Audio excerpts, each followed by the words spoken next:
So we are going to use Google Chrome to create this Google account. You can always use other browsers like Firefox, you can use Microsoft Edge, you can use Opera Mini, you can use we have Brave and or many other browsers. So since we're using Chrome, if you open your Chrome application, this is normally the page that you see or you land on. So I'm going to click on sign in. Then once I've clicked on sign in, this will take me to a page where I can create an account. Look at this. I'm told to type an email, but I do not have an email address. I want to create a new one. If I had already created an email address and I wanted to log in, I'll just type it in and then go to next. But I want to create an account, so I'll click on create an account. So you have three options: for myself, my child, and manage my business. So in this case, I want to choose for manage my business. Then I'm going to type the business name that I want to create here. So I'm going to call it ecom. So first part is going to be ecom, then second part I'm going to type that. Then I'm going to try. So normally when you create a new account, you try out the names that you wanted, or maybe the name you thought for your email address. If they are not available, you'll be given suggestions, and you can try multiple formats or different formats before you can get the right one. So I'm just going to try what I have here and see if it works. So if I try that, it's available. So mine is available, so I don't have to worry about anything else. Then you need to create a strong password, because we said without a strong password you are likely to get hacked, or you could lose valuable information. So I'm just going to use a password here. Then remember, you must use the same password in the first portion as in the second one.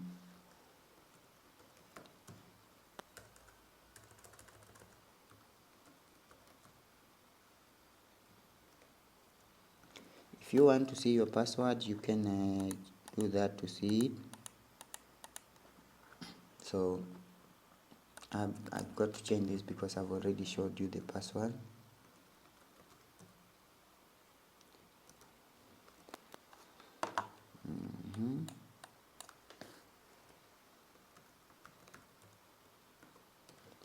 Then after that, I'll click on the next button. Then I'll be asked for a phone number, so I'm going to provide a phone number here. So you have to select the country, and then you'll give a phone number. So if you are doing it from a different country, you just select from here. So I'll do that, and then I'll put my number there. Then I'll click on next. Then a code will be sent to my device, so I'll wait for the SMS message to receive the code. Then I'll type it in.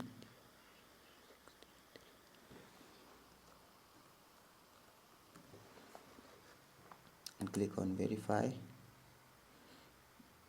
You can add a recovery email address, so I'm going to add my personal email address here.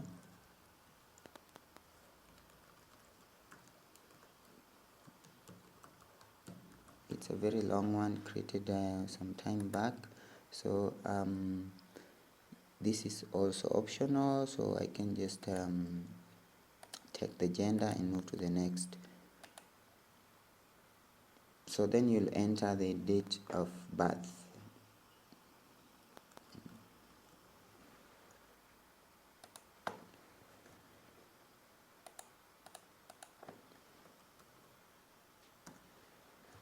And I'll click on next.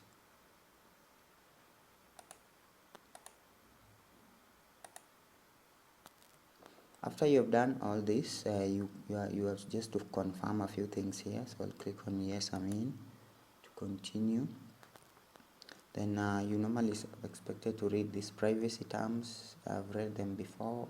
If you haven't, it is normally important to read so that you don't get yourself in a situation where you have gone against the rules and you could have your account banned. So I'll click on agree, and then now there is this feature which is called syncing your profile. So if you have this logged in this PC, you can have it logged in another PC and in your mobile phone, so that whatever you do here reflects on the others.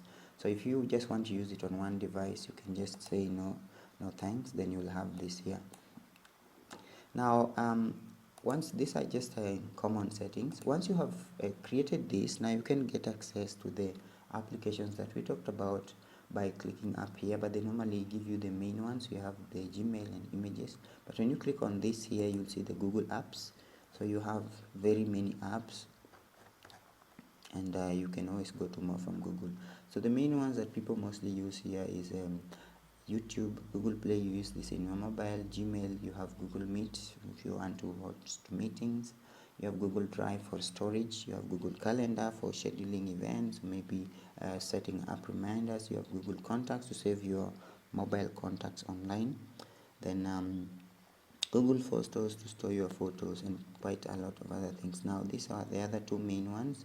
We have Docs and Sheets. Now this is more like a word creation application, and then we have this other one which acts like spreadsheet. We have the slides section. So we'll create a video where we talk about these Google features and how to use them one by one. So that's how you create a Google account. Then you can now get started with what you want to do. The other thing that you can do with your account is you can set up security. So you'll go to manage Google account, then you'll go to security. We've talked about two-factor and two-step verification or two-factor authentication. Now this helps you secure your account from possible hacking or access by other people, and as we talked about in our previous video, this is only possible if you set it up from this section, and you're likely to get hacked if you use simple passwords like your birthday. So if you need to know some of the things that could put you at a risk of being hacked, there's a video in the description that you can use to get informed about that. So once you come to this security section, if you scroll to this section, you read through and see what you can set up, maybe some of the devices you're using your computer on. Then you can set this two-step verification. So you click on this arrow here and get started. So you have options to either use your number or sometime email. So you'll need to type your password again, then click on next to complete the setups. Now once you come here, you'll choose your phone number. It has already detected mine. Then I'll say, well, how do you want to get codes? You can select text message or phone call. So I'll click on next. Then you will get the code to your phone number again, then you enter it there.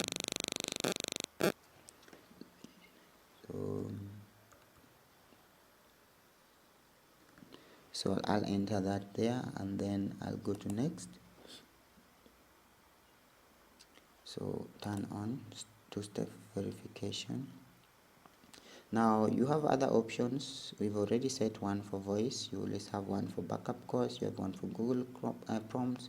You have the Authenticator app, which can be downloaded from Play Store or App Store if you're using an iOS device.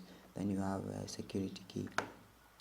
So that's just how you set up two-step verification. And we say this helps you be the one who approves any login or login attempts to your account anytime you are not the one trying to log in. So this can help you stay safe from hacking and keep your personal information secure. So that's how you create a Google account and set up the security part. If you find this helpful, give it a thumb up. You can like it, and then you can also watch these videos listed up here on how to secure other accounts like social accounts, Facebook, Instagram, and all that. Thanks for watching, and see you later. And don't forget to subscribe.